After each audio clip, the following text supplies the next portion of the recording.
सोनेलाल पटेल एक ऐसा नेता जिन्हें उनके अपने समाज के लोगों ने ही भुला दिया। साइंस का एक प्रतिभाशाली स्टूडेंट इमरजेंसी के दौर में हुए छात्र आंदोलन का हिस्सा बनता है और अपने गांव से सामाजिक न्याय की लड़ाई की शुरुआत करता है। पहले चौधरी चरण सिंह और फिर कांशीराम के साथ जुड़ता है, लेकिन लक्ष्य बनाता है यूपी की राजनीति में कुर्मी जाति को व्यापक प्रतिनिधित्व दिलाना।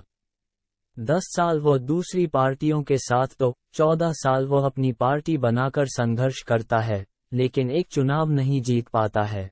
फिजिक्स से एमएमसी टॉपर और डॉक्टरेट छात्र सोनेलाल पटेल को पहले चौधरी चरण सिंह प्रभावित करते हैं और उसके बाद उसे सामाजिक न्याय की बात समझ में आती है। दौर था साल 1970-80 का।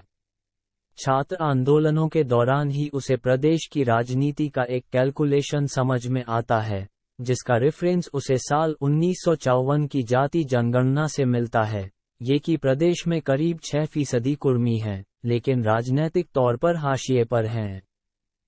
तब तक सोनेलाल पटेल डॉक्टर सोनेलाल पटेल हो गए थे और लोग उन्हें डॉक्टर साहब के नाम से पुकारने लगे थे।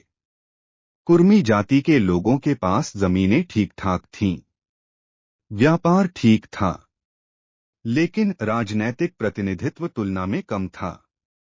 ऐसे में सोनेलाल पटेल कुर्मी महासभा से जुड़ गए और इसके प्रदेश अध्यक्ष हो गए।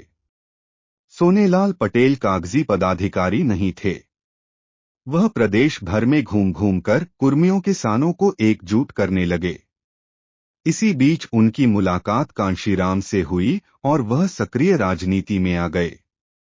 कांशीराम ने सोनेलाल पटेल को यूपी बसपा का महासचिव बना दिया।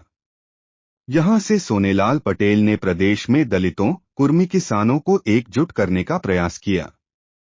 लेकिन साल 1995 में मायावती के मुख्यमंत्री बनने और फिर सरकार के गिरने के बाद उन्होंने बसपा से किनारा कर लिया और अपनी पार्टी, अपना दल की नींव रख दी।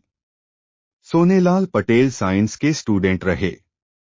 वह राजनीति का भी साइंस कितना समझते थे, इसे आप अपना दल के झंडे से समझ सकते हैं। जिस समय अपना दल बना वह दौर एक तरफ राम मंदिर आंदोलन का था तो दूसरी तरफ मायावती तमाम अम्बेडकरवादियों को इकट्ठा कर रही थीं।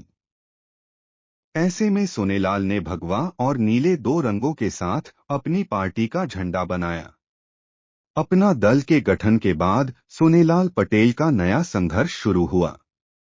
उनका ऐसा दावा था कि यूपी के 16 जिलों में कुर्मी चुनावी रिजल्ट को बदल सकने की जनसंख्या में रहते हैं।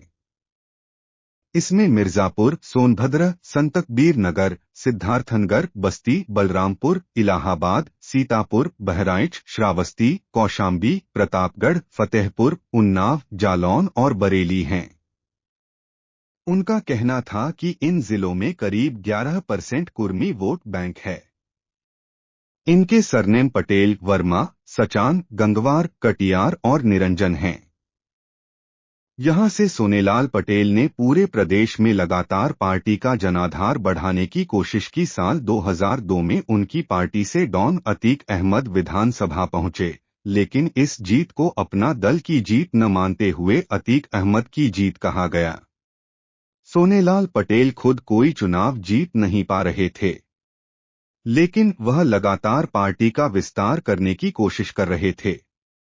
इस बीच 14 साल से अपना दल के लिए संघर्ष कर रहे सोनेलाल पटेल की 2009 में एक रोड एक्सीडेंट में मृत्यु हो गई और यहां से अपना दल के भविष्य को लेकर एक सवाल खड़ा हुआ, जिसने वर्तमान में अपना दल को 2 हिस्सों में बांट दिया, जिसमें एक हिस्सा सोनेलाल पटेल की पत्नी कृष्णा पटेल जी के पास तथा दूसरा हिस्सा बेटी अनुप्रिया पटेल के पास आया। इस बंटवारे के बाद अनुप्रिया पटेल की अपना दल सोनेलाल भाजपा की सहयोगी बनकर केंद्रीय मंत्री बनी और कृष्णा पटेल की अपना दल कामेरावादी 2022 में समाजवादी पार्टी की सहयोगी बनकर उत्तर प्रदेश में विपक्ष की कुर्सी पर बैठी। इन सब के बीच लोगों ने सोनेलाल पटेल को और उनके आदर्शों को भुला दिया। अब उनको बस उनके जयंती और परिनिर्वाण दिवस पर याद किया जाता है।